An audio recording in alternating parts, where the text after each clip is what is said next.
Hello students, welcome back to मेरा अपना school. अस्सलाम वालेकुम। कैसे बेटा, खैरियत से होंगे? तो आज जैसे कि आप लोग को इल्म है कि हमने चैप्टर शुरू किया हुआ था फोर्स एंड मोशन, और उसकी कंप्लीट थ्योरी हमने डिस्कस की। और एग्जैक्टली लास्ट सेशन के अंदर, लास्ट वीडियो में हमने जो टॉपिक डिस्कस किया वो प्रॉब्लम यानी न्यूमेरिकल से रिलेटेड था। न्यूमेरिकल नंबर 4.1 हम करके आ चुके हैं। तो आज हम जो न्यूमेरिकल यानी प्रॉब्लम नंबर 4.2 को डिस्कस करेंगे। और इंशाल्लाह चलिए, इंशाल्लाह इस चैप्टर से रिलेटेड सारी प्रॉब्लम यानी हर टॉपिक से रिलेटेड मैं न्यूमेरिकल्स करवाने वाला हूं। सो गेट रेडी गाइस। तो चलिए शुरू करते हैं। प्रॉब्लम नंबर 4.2 क्या है हमारे पास? For problem number 4.2, a car of mass 1000 kg। आपको सिंपली बताया गया एक कार है जिसका मास जो है वो 1000 kg है। तो हम साथ साथ डेटा भी बना लेते हैं। यहां ये डेटा की हेडिंग आ गई, राइट। और फिर आप अपने क्या करना होगा, mass of the car, mass of the car, that is m, is equal to 1000 kg। Okay, चलिए देखें। Travelling eight 72 kilometre per hour. एक कार जिसका मास 1000 kg है वो ट्रैवल कर रही यानी ट्रैवलिंग कर रही है 72 किलोमीटर पर आवर की रफ्तार से। तो अब सवाल ये बनता है कि यार हम कैसे डिसाइड करेंगे ये जो वेलोसिटी दी गई है, ये वेलोसिटी इनिशियल स्टेट की होगी यानी ये इनिशियल वेलोसिटी होगी या फिर ये फाइनल वेलोसिटी होगी। देखें होता क्या है कि इसमें हमें सोचना इस अंदाज में होता है कि यार जो वेलोसिटी एट इनिशियल स्टेज दी जाती है, जैसे आपको बताया गया इस प्रॉब्लम में, एक कार जिसका मास 1000 kg है ट्रैवल कर रही है 72 किलोमीटर पर आवर की रफ्तार से। तो एग्जैक्टली ये वेलोसिटी कौन सी होगी? 72 kilometre per hour initial velocity होगी। तो आप यहां पर राइट कर लें कि यार हमारे पास जो initial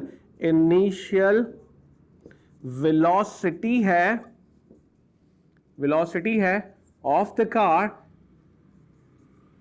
that is equal to VI, जिसे हम VI से रिप्रेजेंट करते हैं, और ये गिवन है 72 किलोमीटर पर आवर के बराबर। ठीक है, क्या ख्याल है इस किलोमीटर पर आवर को हमें मीटर पर सेकंड के अंदर कन्वर्ट करना चाहिए या नहीं करना चाहिए? देखें इसका डिसीजन हमेशा इस बुनियाद पे लिया जाता है कि यार अगर ऐसा आपके पास कोई भी वैल्यू किसी और स्टैंडर्ड के अंदर दी जाए और रिजल्ट रिक्वायर्ड हो किसी और स्टैंडर्ड के अंदर, किसी और स्टैंडर्ड ऑफ यूनिट के अंदर, तो फिर प्रॉब्लम होती है, हमें फिर कन्वर्ट करना होता है।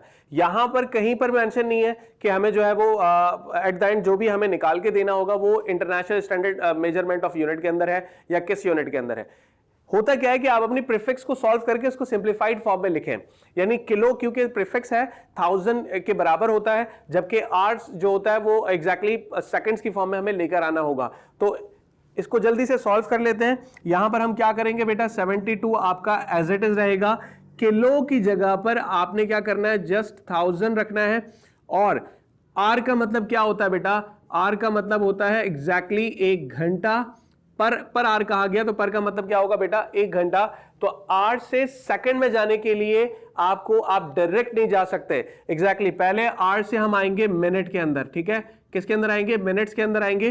तो आपको पता है 1 घंटे में 60 मिनट्स होते हैं, तो आपने 60 से डिवाइड किया। देन फिर मिनट से अगर हमें दोबारा सेकंड्स की तरफ जाना है तो देन फिर अगेन मैं 60 से मल्टीप्लाई कर लूंगा इसे। ठीक है, यानी अगेन मैं 60 से डिवाइड कर दूंगा। तो इस तरह आप 8 से पहले मिनट से होते हुए देन फिर आप सेकंड पे आओगे। 60 मल्टीप्लाई बाय 60 हो जाएगा। इसको सिंप्लीफाई कर लेते हैं। 72 मल्टीप्लाई बाय 1000 यानी ये हो गया 72,000। ठीक है, और फिर 60 मल्टीप्लाई बाय 60 3600 यानी 3600। अब क्योंकि हमें पता है किलो से हम आ चुके हैं मीटर पर सेकंड के अंदर, तो इसमें नोट कर लें, यहां इसको लिख दें मीटर पर सेकंड के अंदर। अब हमारे पास इनिशियल वेलोसिटी सॉल्व होकर आ रही है, और फिर इसको मजीद और सिंप्लीफाई किया जा सकता है। कैसे करोगे बेटा? सिंपल, आसान सी बात है कि आपको पता होना चाहिए सिंपली 3600 को दोनों अगर 2 से मल्टीप्लाई करें और 0 को 0 से कैंसिल करें एट द एंड, या कैलकुलेटर से डायरेक्ट सॉल्व करके आप लिखें, तो ये आपके पास तकरीबन आ रही है 20 मीटर पर सेकंड। ये है हमारे पास इनिशियल वेलोसिटी। ठीक है, ये हमारे पास आ गई इनिशियल वेलोसिटी। चलिए आगे बढ़ते हैं, आगे देखते हैं हमें क्या बताया गया और क्या निकालने के लिए कहा गया।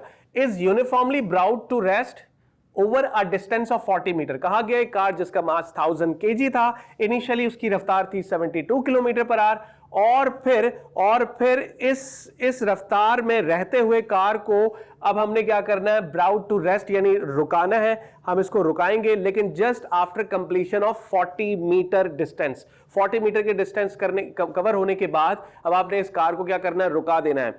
तो एग्जैक्टली हमें जो डिस्टेंस बताया गया है, जो हमें डिस्टेंस दिया गया है, जिसे हम डिस्टेंस को हम किस से डिनोट करते हैं, एस से डिनोट करते हैं, और यहां पर जो डिस्टेंस दिया गया है वो 40 मीटर के अंदर है।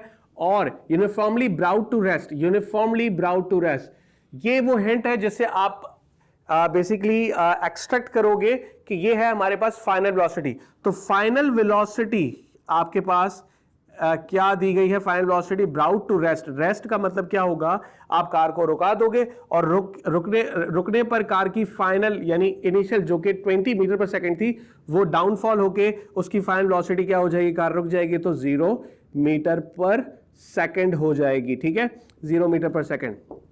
अच्छा, अब देखें फाइंड, दो पार्ट के अंदर इस न्यूमेरिकल को रखा गया है, दो चीजें रिक्वायर्ड है। अब पहले पर आते हैं, पार्ट ए में कहा गया द एवरेज एक्सेलरेशन। ठीक है, तो रिक्वायर्ड पर आते हैं, रिक्वायर्ड की हेडिंग डालते हैं, ये आ गया हमारे पास रिक्वायर्ड, और रिक्वायर्ड में हम पार्ट ए करके लिख लेते हैं। पार्ट ए में गिवन है कि हमें एवरेज एक्सेलरेशन निकाल कर देनी है। ठीक है, और फिर कहा गया कि एवरेज ब्रेकिंग फोर्स, क्योंकि ये वो फोर्स होगी जो आप कार को रोकने के लिए लगा रहे हो, तो एग्जैक्टली ये ब्रेकिंग फोर्स का नाम दिया जा सकता है इसे। तो हमें पार्ट बी के अंदर सिंपली क्या करना है बेटा, फोर्स निकाल के देनी है। तो पार्ट बी में आपके पास यहां आ जाएगा F is equal to question mark. चलिए अब आते हैं कैलकुलेशन की तरफ। अब इसी मौजूदा स्पेस में हमने इसके अंदर इस न्यूमेरिकल को कंप्लीट करना है इंशाल्लाह, तो साथ दीजिएगा, इंशाल्लाह हो जाएगा, कोई बड़ा मसला नहीं है। कैलकुलेशन की हेडिंग डाल देते हैं, कैलकुलेशन। ठीक है, कैलकुलेशन। अब अहम पॉइंट जो होता है बच्चे के लिए वो ये होता है कि यार किसी भी न्यूमेरिकल को करने के बाद डेटा या रिक्वायर्ड लिखना नॉट अ बिग प्रॉब्लम। असल में इशू यहां पर बनता है कि बच्चा सही मायनों में सही रिलेशन यूज कर पाए जिसकी बुनियाद पर वो उसे उसको न्यूमेरिकल को सॉल्व करता है, जिससे उसके रिजल्ट सही आते हैं। तो अब आपने ये डिसीजन लेना होगा कि यहां हम किस फॉर्मूले को यूज करने वाले हैं फॉर द एक्सेलरेशन और किस फॉर्मूले को यूज करने वाले हैं फॉर फोर्स। तो पहले हम बात कर लेते हैं एक्सेलरेशन की। ठीक है, तो मैं यहां पर हेडिंग डाल रहा हूं टू फाइंड, पार्ट ए में मैंने लिख लिया टू फाइंड एक्सेलरेशन और ए लिख के क्वेश्चन मार्क। ठीक है, चलिए अब हम इसके अंदर नीचे बात जो करेंगे वो एक्सेलरेशन से रिलेट करेगी। कैसे निकालेंगे हम एक्सेलरेशन? एक्सेलरेशन निकालने के लिए आपने सोचना ये होगा कि आपके पास क्या क्या चीजें मौजूद हैं। इनिशियल वेलोसिटी आपके पास मौजूद है, ओके राइट, फाइनल वेलोसिटी भी दी गई है, राइट, ठीक है, और फिर साथ साथ हमें डिस्टेंस भी बता दिया गया, परफेक्ट। अब हमें निकालना है एक्सेलरेशन। देख लें, इनिशियल वेलोसिटी भी थी हमारे पास, फाइनल वेलोसिटी भी है, डिस्टेंस भी है हमारे पास, और मास ऑफ द कार भी है, पर मास का यूज हम एक्सेलरेशन के लिए नहीं करेंगे, फोर्स के लिए करेंगे, तो इसलिए यहां पर मैं मास की बात नहीं कर रहा। चलिए अब सोचकर हमें समझना होगा कि हम कौन से रिलेशन को यूज करेंगे। देखिए हमारे पास ऑप्शन क्या है, जो तीन इक्वेशंस ऑफ मोशन है, जैसे फर्स्ट इक्वेशन होती है Vf is equal to VI plus AT, second equation S is equal to VIT plus 1/2 AT square, third equation 2AS is equal to VF square minus VI square. ठीक है, ये तीन equations हमारे पास है। अब इन तीन इक्वेशंस में से कौन सी इक्वेशन यूज करेंगे? अगर मैं इस पहली इक्वेशन पे जाता हूं तो VF है बिल्कुल, VI भी है हमारे पास, और टाइम नहीं है आपके पास, और एक्सेलरेशन निकाल के देना है। तो आप कभी भी उस इक्वेशन को यूज नहीं करोगे जहां पर दो चीजें निकालने के लिए, मतलब एक चीज हमें निकालने के लिए कही गई हो और दूसरी चीज हमारे पास ना हो, यानी दो चीजें अननोन हो, जैसे यहाँ एक्सेलरेशन और टाइम दोनों ही हमारे पास नहीं है, तो हम इस इक्वेशन पे नहीं जाने वाले। अब सेकंड इक्वेशन पर आओ, सेकंड इक्वेशन पर गौर करो, हमारे पास डिस्टेंस है 100%, ये बिल्कुल डिस्टेंस है, इनिशियल वेलोसिटी भी है, फिर दोबारा टाइम का फैक्टर यहां पर आ गया, और एक्सेलरेशन, ये दो चीजें अननोन हो गई, तो इसलिए हम सेकंड इक्वेशन पर भी नहीं जाएंगे। फाइनली एक लास्ट ऑप्शन जो बचता है वो है थर्ड इक्वेशन का, और ये हमारे लिए 100% हम इसी को ही यूज करके एक्सेलरेशन निकाल सकते हैं। सो नाउ यूजिंग ये सिंपली आपके पास इस पे थोड़ी सी हेडिंग डाल दें कि using third equation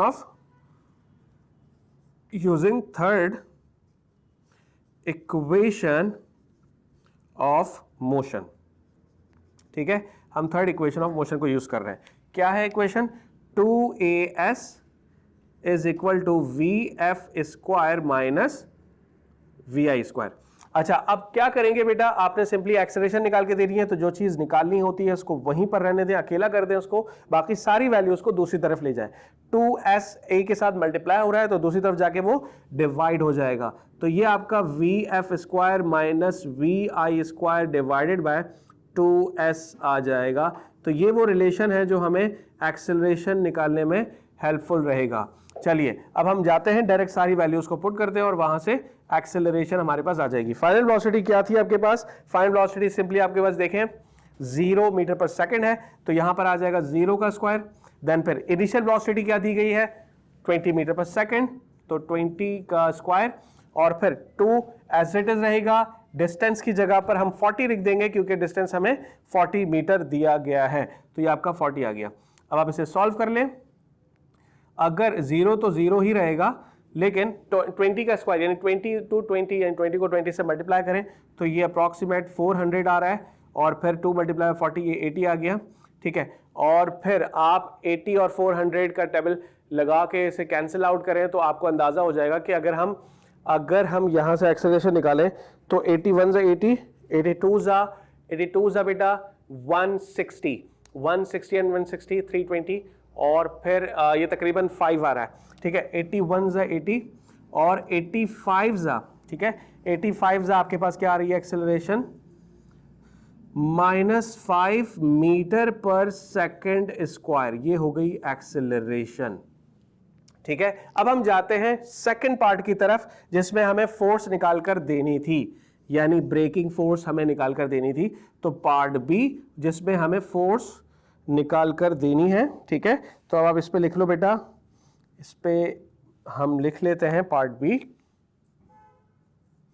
two find force, to find F, ठीक है। Is enough for us to understand this कि यार हमें फोर्स निकालनी है। अच्छा, अब हमें फोर्स अगर निकालनी है तो सिंपल फोर्स का फॉर्मूला हमें पता है, लास्ट न्यूमेरिकल में भी हमने किया था, F is equal to mm। तो यहां से फोर्स आ जाएगी मास, क्योंकि 1000 आई थिंक 1000 हमें मिला हुआ था, तो 1000 आ गया, और एक्सेलरेशन -5, तो यहां से जो फोर्स आएगी, यहां से जो फोर्स आ जाएगी बेटा वो क्या आ जाएगी? -5 मल्टीप्लाई बाय 1000 किया जाए तो ये तकरीबन सॉल्व हो के आ रहा है, आई थिंक 5000 आ रहा है, ठीक है। तो ये आपका 5000 न्यूटन हो जाएगा। अच्छा, अब यहां पर सवाल पैदा होता है कि सर हमने इसे ब्रेकिंग फोर्स का नाम क्यों दिया, या ये फोर्स जो है वो क्यों इसमें माइनस क्यों आ रहा है? तो नेगेटिव साइन जो शो कर रहा है वो इसी बात को शो कर रहा है कि जो फोर्स आप किसी भी चीज को रुकाने के लिए इस्तेमाल करते हो ताकि उस ऑब्जेक्ट की वेलोसिटी डिक्रीज हो सके, तो वो फोर्स हमेशा ब्रेकिंग फोर्स होगी या पुशिंग फोर्स होगी, और उस फोर्स के साथ नेगेटिव साइन आएगा। और फिर या आप इसको इस तरह भी समझ सकते हो कि एक्सेलरेशन के अगेंस्ट जो फोर्स लगाई जाए, ठीक है, एक्सेलरेशन के अगेंस्ट यानी ऑपोजिटली जो फोर्स एक्ट करेगी उसमें फोर्स का साइन क्या होगा?